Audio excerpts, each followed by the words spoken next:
গোটৰ মহিলাসকলক কৈছোঁ দেই, যিসকল আত্মসহায়ক গোটৰ মহিলাসকলক সেইসকলক কৈছোঁ। প্ৰথমতে মামাই অমৃত কলহ উলিয়ালে, তাত মানে মাটি ভৰাই পেলাই সেয়া দিবগৈ লাগে। তাৰপিছতো দিয়ালে কি দুজোপাকৈ গছপুলি দিলে, আৰু দুজোপাকৈ গছপুলি দি পেলাই ফটো আপলোড দিবলৈ দিলে। সেয়া ফটো আপলোড দিলোঁ। তাৰপিছত এতিয়া আকৌ ৰিনুৱেল কৰিবগৈ লাগে হেনো বোলে।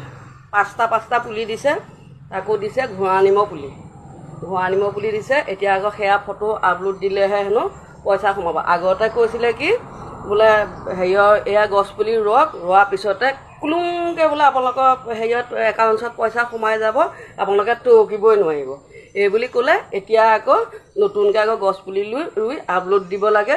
তাৰপিছতহে হেনো পইচাই দিয়ে নে অমৃতেই হয়নে বিহৰ কলহেই হয়নে সেইবোৰ নাজানো। এতিয়া চাবচোন আপোনালোকে বাৰু দেই গছপুলিকেইটা, এয়া দেখিছেনে